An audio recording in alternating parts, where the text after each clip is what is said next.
Next ہمارے پاس type ہے naan directive counselling, جسے اردو میں غیر ہدایتی مشاورت بھی کہا جاتا ہے۔ ہم آلریڈی ڈائریکٹیو کاؤنسلنگ کو ڈسکس کر چکے ہیں، آج ہم ڈسکس کریں گے نان ڈائریکٹیو کاؤنسلنگ۔ یہاں پر جو کلائنٹ ہوتا ہے یعنی کہ جو کاؤنسلی ہوتا ہے وہ اپنے مسائل کو خود حل کرنے کی کوشش کرتا ہے، جبکہ پہلی ٹائپ میں اس نے اپنے مسائل بتا دیے اور اسے کاؤنسلر نے اسے ایڈوائس دے دی تھی، لیکن یہاں پر کیا ہوگا، یہ جو ٹائپ ہے یہ کلائنٹ سینٹرڈ ہے۔ اسکولز میں کاؤنسلنگ کی بہت زیادہ ضرورت ہوتی ہے۔ اس ٹائپ میں کاؤنسلر کا یہ فرض ہوتا ہے کہ وہ ایسا ماحول کریٹ کرے، ایسا انوائرمنٹ کریٹ کرے کہ کاؤنسلی یعنی کہ کلائنٹ اپنے تحقیقی جذبات، احساسات، خیالات اور خواہشات اس کے سامنے رکھ دے، پیش کر دے، اس کی ایموشنز، اس کی فیلنگز، کیا سوچ رہا ہے، سب کچھ اس کے سامنے وہ پیش کر دے گا۔ اب اس کے لیے اسے ایک انوائرمنٹ کریٹ کرنا پڑے گا۔ یہاں پہ ایک بات یاد رکھنے کی یہ ہے کہ کاؤنسلر کو جب کلائنٹ بات کر رہا ہو اسے بیچ میں روک ٹوک نہ کرے، اسے اس کا جو فیلنگ ہے انہیں بتانے دیں، اور کلائنٹ کی باتوں پر اپنی طرف سے کسی رد عمل کا اظہار نہ کرے اور نہ ان پر کوئی تبصرہ یا پھر تنقید کرے، بلکہ کلائنٹ کے احساسات کو پوری طرح سمجھے اور پھر ایک ایسا طریقہ کار اختیار کرے کہ وہ اپنے موجودہ مسائل کو حل کر سکے۔ میں یہ صرف پیدا ہو جائے کہ آئندہ جب بھی کوئی مسئلہ درپیش ہو تو وہ کسی کاؤنسلر کے پاس نہ جائے، بلکہ وہ اس کا حل خود تلاش کرنے کے قابل ہو جائے۔ اس طریقے سے کیا ہوتا ہے کہ جو کلائنٹ ہوتا ہے وہ اپنی صلاحیتوں سے واقف ہو جاتا ہے، کیونکہ اپنے مسائل خود بیان کر رہا ہوتا ہے، بیچ میں کوئی روک ٹوک نہیں ہوتی، اسے کوئی تنقید نہیں ہوتی، تو اس کے اندر کانفیڈنس بھی ڈیولپ ہوتا ہے۔ جب اپنے مسائل کو بتا رہا ہوتا ہے تو آہستہ آہستہ وہ خود ہی اس کے حل کی طرف بھی چل پڑتا ہے، وہ اپنی صلاحیات سے واقف ہو جاتا ہے اور مسائل کی تہ تک پہنچنے کی عادت کی نشو و نما ہوگی۔ یہاں پر ساری کی ساری جو اہمیت ہے، مین فوکس ہے، وہ کلائنٹ پر ہی کیا جاتا ہے۔ یہ طریقہ کار اس وقت زیادہ مؤثر ثابت ہوتا ہے جب کوئی کلائنٹ بہت زیادہ جسے کوئی جذباتی مسائل درپیش ہوں، تب وہ کسی کاؤنسلر کی طرف جاتا ہے اس سے مشورہ لینے کے لیے، اور کاؤنسلر کے پاس مشورے کے لیے جس قدر طلبہ آتے ہیں ان میں چند ہی ایسے ہوتے ہیں جو جذباتی مسائل کا شکار ہوں۔ بعض اوقات ایسے طلبہ کو محض اہم معلومات درکار ہوتی ہیں یا دوسری قسم کی مروجہ مدد۔ اکثر طلبہ کو یہ معلوم ہی نہیں ہوتا کہ انہیں کاؤنسلر کے پاس کیوں بھیجا گیا، انہیں کاؤنسلر کے پاس آنے کی خواہش بھی نہیں ہوتی۔ ایسی صورت میں کاؤنسلر پر لازم ہوتا ہے کہ وہ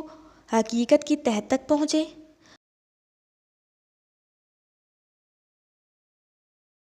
اس طرح مدد دے کہ اس کی اصلاح ہو جائے اور آئندہ اپنی اصلاح خود کرنے کے قابل ہو جائے، کیونکہ کاؤنسلر تربیت یافتہ ہوتا ہے، ٹرینڈ ہوتا ہے، ایکسپرٹ ہوتا ہے، تو وہ کلائنٹ کے ایموشنز، فیلنگز، خواہشات، ان سب کو سمجھ سکتا ہے۔ وہ کلائنٹ سے بہتر مسئلے کا حل پیش کر سکتا ہے۔ اس کے اندر یہ صلاحیت ہوتی ہے کہ وہ کلائنٹ سے زیادہ اچھے طریقے سے مسئلے کو سمجھ سکتا ہے اور اس کا حل دے سکتا ہے۔ لیکن اس عمل میں کاؤنسلی کے احساسات کو دی جاتی ہے۔ یہاں پر کاؤنسلر اپنا رول نہیں ادا کرے گا، یہاں پر سارا کا سارا رول جو ہے وہ کلائنٹ کا ہے۔ اب جب یہ سارا کچھ ہو گیا، کلائنٹ یعنی کہ کاؤنسلی نے اپنا سارا جو بھی تھا، بھڑاس تھی، جب اسے ایک ایسا انوائرمنٹ کریٹ کیا گیا جہاں پہ وہ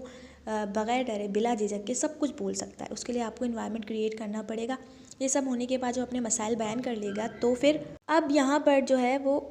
کاؤنسلر کلائنٹ کی حوصلہ افزائی کرے گا تاکہ وہ اپنے مسائل کو حل کر سکے اور اس کے لیے ضروری ہے کہ کاؤنسلر کا جو بیہیو ہے، اس کا رویہ بالکل ہمدردانہ ہو، دوستانہ ہو، بالکل فرینڈ کی طرح اس کے ساتھ بات چیت کو سنیں اس کی۔ اب اس سے کیا ہوتا ہے، جب وہ بتا رہا ہوتا ہے کلائنٹ اپنے فیلنگز، ایموشنز وغیرہ، تو اگر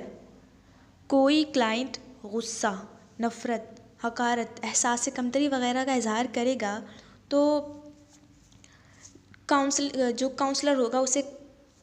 پتہ چل جائے گا اور بڑی ہوشیاری کے ساتھ اس پر واضح کر دیتا ہے کہ اس کی شخصیت میں نیگیٹو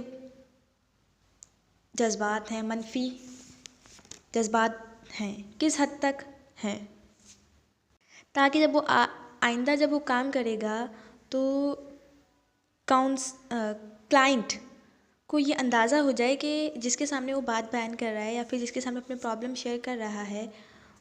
وہ اس کے ہر طرح کے جذبات سے پوری طرح باخبر ہے۔ اسی طرح مثبت جذبات کا بھی اظہار کیا جاتا ہے اور یہ صحت مند نشو و نما کی علامت ہے۔ اور نان ڈائریکٹیو کاؤنسلنگ میں انسان کے اندر جو پازیٹیو اور نیگیٹو تھاٹس ہوتی ہیں وہ کھل کر، اس کے جو جذبات ہوتے ہیں منفی یا مثبت، وہ کھل کر باہر آتے ہیں، سامنے آ جاتے ہیں، تو اس سے اپنے آپ کو سمجھنے میں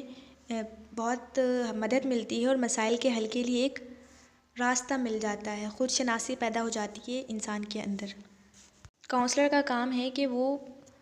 کلائنٹ کو اپنی صلاحیتوں سے پوری ہی طرح کام لینے کے قابل بنا دے تاکہ وہ اپنے مسائل کو حل کر سکے۔ مسئلے کا حل پیش نہیں کرے گا، وہ صرف اس قابل بنائے گا۔ جبکہ جو ہم نے پچھلی والی جو ٹائپ پڑھی تھی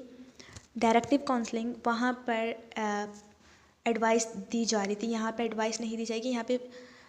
کلائنٹ کو اس قابل بنایا جائے گا کہ وہ خود مسئلے کے حل کی طرف چلے۔